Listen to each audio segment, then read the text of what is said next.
যি লোকে খঙক প্ৰশ্ৰয় দিয়ে তেওঁক সততে দাসী ভাই বন্ধু ভাৰ্যা সতী সন্ততিৰ উপৰিও ধৰ্ম আৰু সত্য আটাইয়ে পৰিত্যাগ কৰে। সেয়েহে জ্ঞানী লোকে কয় যে অল্পমতি বালক বালিকাৰ কথা কেতিয়াও গভীৰভাৱে ল'ব নালাগে। কোনোবাই যদি আমাক কেতিয়াবা আঘাত দিছে তথাপিও যদি সেই আঘাত নেওচি আমি পথৰ পৰা বিচলিত নহওঁ তেতিয়াহে আমি নিজৰ লক্ষ্য উপলব্ধি কৰিব পাৰোঁ। এই কথাবোৰ দৰাচলতে ব্যাসদেৱে গুৰু শুক্ৰাচাৰ্যক কৈছিল। কিন্তু কিয় কৈছিল? বন্ধু বান্ধৱীসকল, আহকচোন ইয়াৰ আঁৰত থকা এই কাহিনীটো শুনো। এদিনাখনৰ কথা। গুৰু শুক্ৰাচাৰ্যৰ জীয়ৰী দেৱযানী আৰু অসুৰৰাজ বৃষপৰ্বৰ জীয়ৰী কেইগৰাকীয়ে হাবিৰ মাজত খেল ধেমালি কৰি ভাগৰুৱা হৈ বনৰ মাজৰ নিজৰা এটাৰ শীতল পানীত স্নান কৰিবলৈ গৈছিল।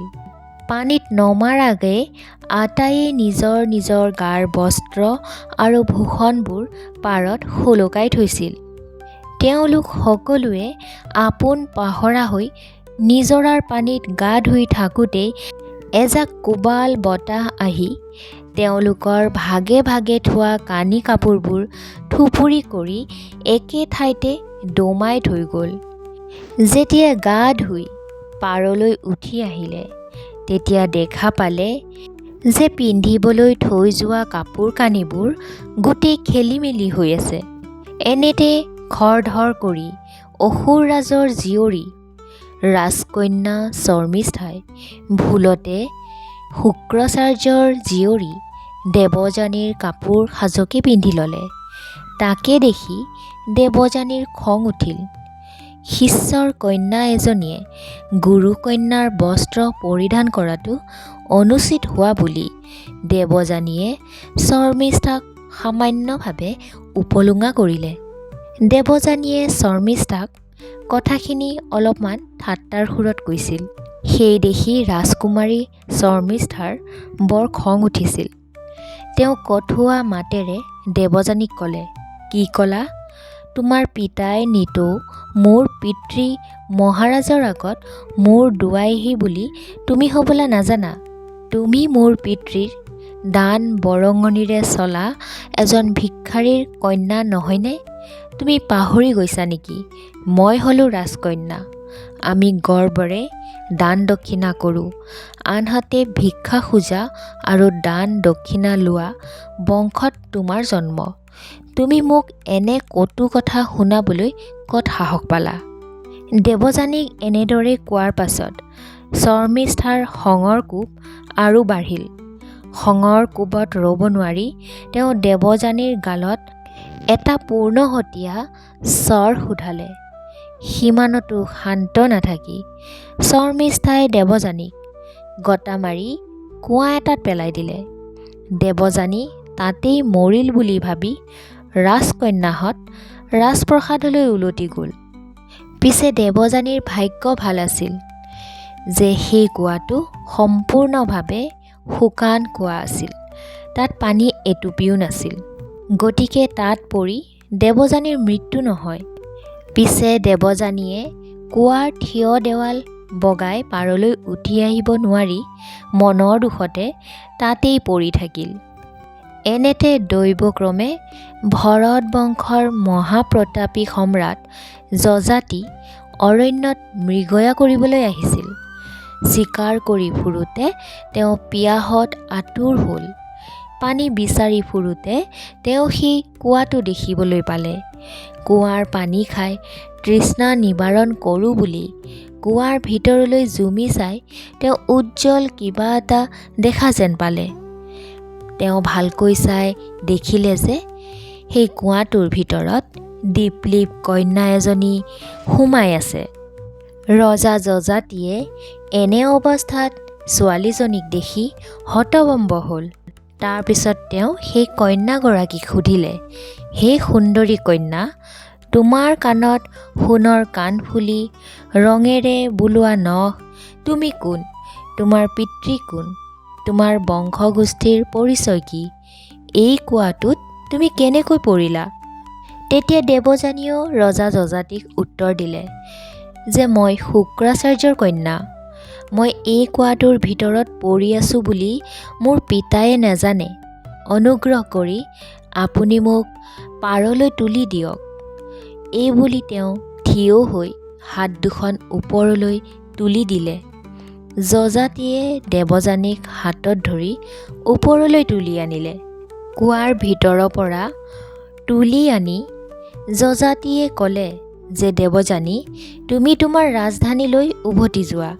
পিছে দেৱযানীয়ে অসুৰৰাজ বৃষপৰ্বৰ ৰাজধানীলৈ যোৱাৰ মন নকৰিলে।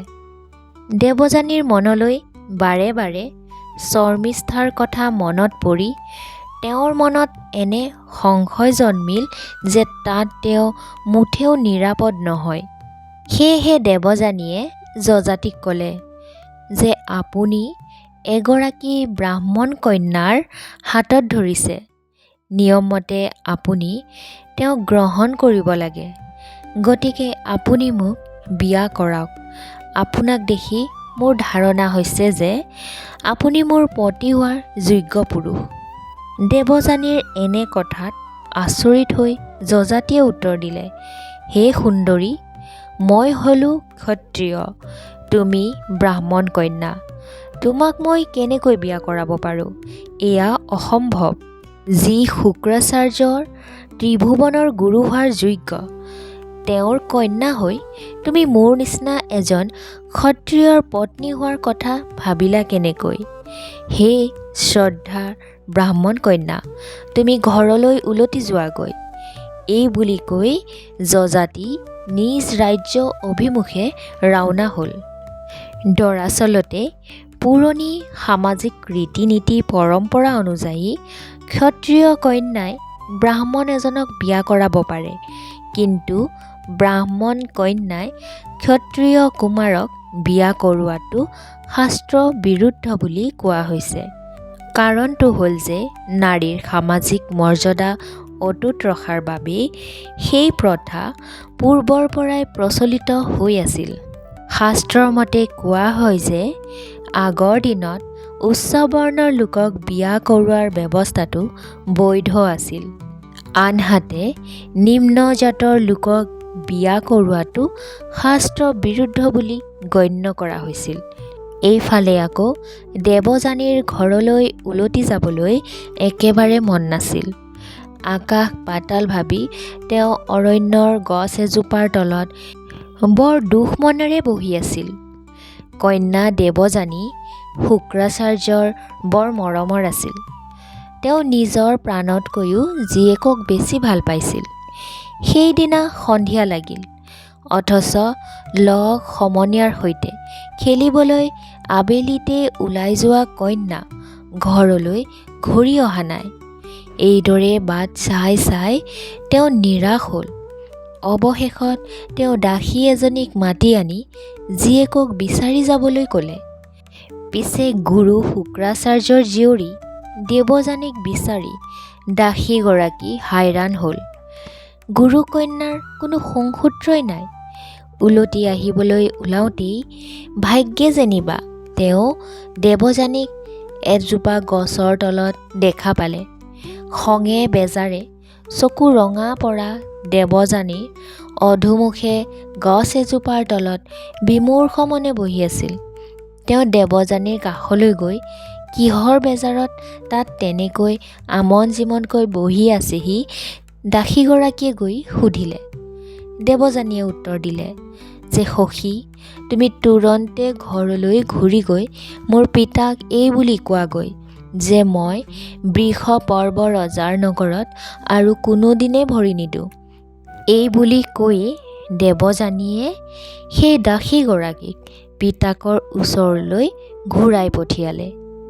দাসীৰ মুখে জীয়েকৰ কথা শুনি শুক্ৰাচাৰ্য আচৰিত হ'ল। তেওঁ তুৰন্তে জীয়েকৰ ওচৰলৈ গ'ল। জীয়েকক বুকুৰ মাজত সাৱটি লৈ তেওঁ ক'লে যে আই, নিজৰ কৰ্মৰ গুণতেই মানুহ সুখী বা দুখী হয়। অন্যৰ পাপ পুণ্যই আমাক মুঠেও প্ৰভাৱিত কৰিব নোৱাৰে। এইদৰে বহুতো জ্ঞান ভৰা কথাৰে জীয়েকক বুজাবলৈ বহু চেষ্টা কৰিলে। পিছে খঙে বেজাৰে দেৱযানীয়ে পিতাকক ক'লে, পিতা, মোৰ দুখ গুণৰ কথা মই নিজেই ভাবিম, তুমি সেইবোৰ এৰা।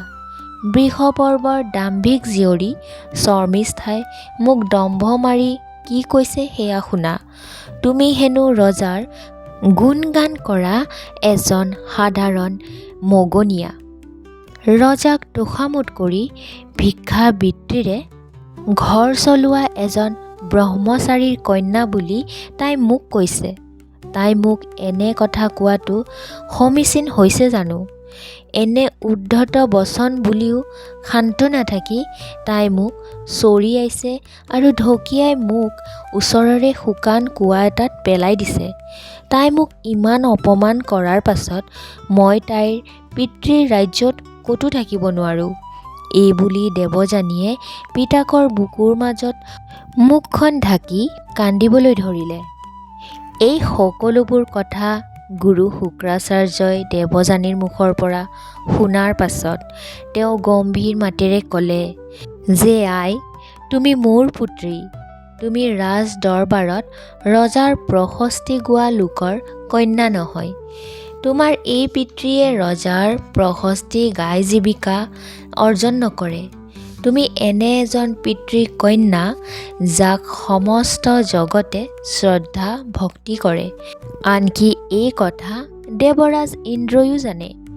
বৃষপৰ্বও মোৰ ওচৰত কিমান ঋণী তেওঁ সেই কথা ভালকৈয়ে জানে।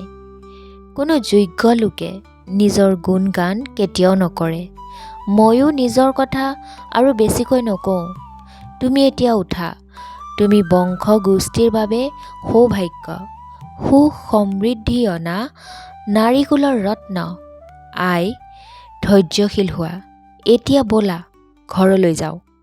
বন্ধু বান্ধৱীসকল, এই প্ৰসংগতে গুৰু ব্যাসদেৱে শুক্ৰাচাৰ্যই যে নিজৰ জীয়েকক কোৱা কথাখিনিৰ মাজেৰে মানৱ জাতিৰ কল্যাণৰ বাবে উপদেশ দিছে তাকেই কৈছে।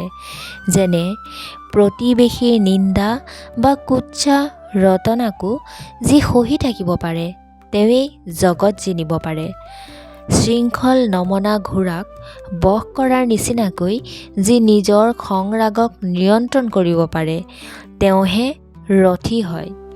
যি কেৱল হাতেৰে লেকামডাল ধৰি থাকি ঘোঁৰাক যথেচ্ছা যাবলৈ দিয়ে তেওঁ ৰথী নহয়। সাপে মুঠ খোলোৱাৰ দৰে যি খং ৰাগ বৰ্জন কৰে তেওঁহে প্ৰকৃত বীৰ। অইনে নিৰ্মম আঘাত দিয়াৰ পিছতো যিজনে বিচলিত নহয় তেওঁহে নিজৰ লক্ষ্য উপলব্ধি কৰিব পাৰে। যি কদাপি ক্ৰুদ্ধ নহয় বা খং সম্বৰণ কৰিব পাৰে তেওঁ শাস্ত্ৰৰ বিধি বিধান অনুসৰি অবিচল ভক্তিৰে 100 বছৰ ধৰি যাগ যজ্ঞ কৰোঁতাজনতকৈও শ্ৰেষ্ঠ। যি খঙক প্ৰশ্ৰয় দিয়ে তেওঁ সততে দাস দাসী ভাই বন্ধু ভাৰ্যা সতী সন্ততিৰ উপৰি ধৰ্ম আৰু সত্য আটাই পৰিত্যাগ কৰে। জ্ঞানী লোকে সেইবাবে অল্পমতি বালক বালিকাৰ কথা গভীৰভাৱে কেতিয়াও নলয়। এনেতে দেৱযানীয়েও নম্ৰ মাতেৰে পিতাকক ক'লে, পিতা, মই কম বয়সীয়া বালিকা হয় সঁচা, কিন্তু মই নিৰ্বোধ বালিকা নহওঁ যে মোৰ নিজৰ হিতৰ বাবে তুমি দিয়া উপদেশৰ যথাৰ্থতাকো উপলব্ধি কৰিব নোৱাৰোঁ। মোৰ কথা হ'ল শালীনতা বা মান মৰ্যাদাৰ মূল নুবুজা লোকৰ সংগত থকা উচিত নহয়। কাৰণ জ্ঞানীসকলে সদায় নিজ কুলৰ নিন্দা কৰা লোকসকলৰ সংগ পৰিহাৰ কৰে। যিমানেই জোৰবান বা প্ৰতিপত্তিশালী নহওক কিয় তেনে অশিষ্ট বা অমাৰ্জিত লোক সঁচায়ে জাতি ভ্ৰষ্টহীন চণ্ডালৰ তুল্য। সাধু লোকসকলে তেনে লোকৰ সংগ পৰিহাৰ কৰে। বৃষপৰ্বৰ কন্যা শৰ্মিষ্ঠাৰ কটু বাক্যবাণে মোৰ অন্তৰ দাহ কৰিছে। দেহৰ অস্ত্ৰৰ আঘাত এদিন নোহোৱা হয়। জুয়ে পোৰা ঘাও লাহে লাহে শুকাই যায়, কিন্তু নিষ্ঠুৰ বাক্যবানে বিন্ধা ঘাঁ কোনো দিনে নুশুকায়। সেই ঘাঁহে জীৱনভৰ যন্ত্ৰণা দিয়ে। জীয়েকৰ মনৰ কথা বুজিব পাৰি শুক্ৰাচাৰ্য ততালিকে অসুৰ ৰজাৰ ৰাজপ্ৰসাদলৈ গ'ল। ৰজাৰ চকুত চকু থৈ তেওঁ গহীনভাৱে ক'লে, হে ৰাজন, মানুহে পাপ কৰ্মৰ ফল হাতে হাতে নাপাবও পাৰে, কিন্তু এদিন নহয় এদিন তেনে লোকৰ ভাগ্য অস্ত যোৱাটো বা সমৃদ্ধিৰ বিনাশ হোৱাটো অনিবাৰ্য। দেৱগুৰু বৃহস্পতিৰ পুত্ৰ কচ জিতেন্দ্ৰিয়। তেওঁ নিষ্পাপ নিষ্কলুষ। তেওঁ অক্লান্তভাৱে মোৰ সেৱা কৰিছিল আৰু কাহানিও ধৰ্মচ্যুত হোৱা নাছিল। তোমাৰ ভৃত্য অসুৰবোৰে বাৰম্বাৰ তেওঁক প্ৰাণে মাৰিবৰ চেষ্টা কৰিছিল। মই সেয়া নীৰৱে সকলো সহি আছিলোঁ, কিন্তু আত্মসন্মান, শালীনতা আৰু মৰ্যাদাক উচ্চ আসন দিয়া মোৰ চেনেহৰ পুত্ৰী দেৱযানীক তোমাৰ কন্যা শৰ্মিষ্ঠাই অভব্য আৰু মৰ্যাদা হানিকৰ কথাৰে অপমানিত কৰিছে। অকল সিমানেই নহয়, তোমাৰ কন্যাই তেওঁৰ গালত চৰিয়াইছে আৰু গতা মাৰি কুঁৱা এটাত পেলাই দিছে। এনেকৈ তোমাৰ কন্যাৰ হাতত প্ৰহৃত আৰু লাঞ্ছিত হোৱা মোৰ কন্যা তোমাৰ ৰাজ্যত অকণো থাকিব বিচৰা নাই। পুত্ৰীৰ অবিহনে ময়ো এই ৰাজ্যত নাথাকোঁ। আজিয়েই তোমাৰ ৰাজ্য ত্যাগ কৰি গুচি যামগৈ। যেতিয়া গুৰু শুক্ৰাচাৰ্যৰ কথা অসুৰৰাজ বৃষপৰ্বাই শুনিলে, তেতিয়া তেওঁ মৰ্মাহত হ'ল। তেওঁ হাতজোৰ কৰি ক'লে, গুৰুদেৱ, আপুনি মোৰ আগত যি অভিযোগ উত্থাপন কৰিলে মই সেইবোৰ একোকেই নাজানো। আপুনি মোক এৰি গ'লে এইটোও ঠিক জানিব যে মই জুইত জাপ দি দেহ ত্যাগ কৰিম। বৃষপৰ্বৰ এই কথা শুনি শুক্ৰাচাৰ্যই ক'লে, হে মহাৰাজ, মই তোমাৰ বা তোমাৰ ভৃত্য অসুৰবোৰৰ কি হয় নহয় সেই কথা চিন্তা নকৰোঁ। মোৰ একমাত্ৰ চিন্তা হ'ল মোৰ কন্যাৰ সুখ দুখ। তাইয়েই মোৰ সৰ্বস্ব। তাইক মই প্ৰাণতকৈও বেছি ভাল পাওঁ। তুমি যদি তাইক বুজাই বঢ়াই সৈমান কৰাব পাৰা তেনেহ'লে ভাল কথা, নহ'লে দেৱযানীৰ লগতে ময়ো তোমাৰ ৰাজ্য এৰি যোৱাটো খাটাং। শুক্ৰাচাৰ্যৰ এই কথা শুনাৰ লগে লগে অসুৰৰাজ বৃষপৰ্বই লগে লগে পাৰিষদবৰ্গক লগত লৈ দেৱযানীক লগ কৰিবলৈ গ'ল। দেৱযানীক বনৰ মাজত গছ এজোপাৰ তলত থিয় দি থকা দেখি সকলোৱে তেওঁৰ ভৰিত পৰি দীঘল দি ক্ষমা খুজিলে। এইফালে দৃঢ় মনা দেৱযানীয়ে ক'লে, যি শৰ্মিষ্ঠাই মোক ভিক্ষাৰীৰ কন্যা বুলি কৈছে, তাইক মোৰ হাত ধৰা লিগিৰি কৰি দিব লাগিব, আৰু পিতাই মোক যিখন ঘৰলৈকে বিয়া দি উলিয়াই দিব তাই তালৈকে মোৰ দাসী হৈ যাব লাগিব। দেৱযানীৰ এনে কথাত অসুৰৰাজ বৃষপৰ্ব সন্মত হ'ল। তেওঁ শৰ্মিষ্ঠাক তৎক্ষণাত সেই ঠাইলৈ লৈ আনিবলৈ অনুচৰগণক পঠিয়ালে। শৰ্মিষ্ঠাও আহি পিছে নিজৰ দুখ স্বীকাৰ কৰি দেৱযানীৰ ওচৰত নতশিৰ হৈ ক্ষমা খুজিলে। তেওঁ ক'লে, মোৰ সখী দেৱযানীয়ে যি বিচাৰিছে সেয়ে হ'ব।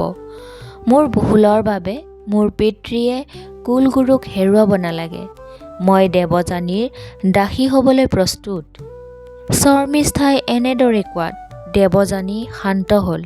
তাৰ পিছতেই দেৱযানীয়ে পিতাক শুক্ৰাচাৰ্যৰ সৈতে নিজ ঘৰলৈ উভতি আহিল। এনেদৰে বহুদিন পাৰ হৈ গ'ল।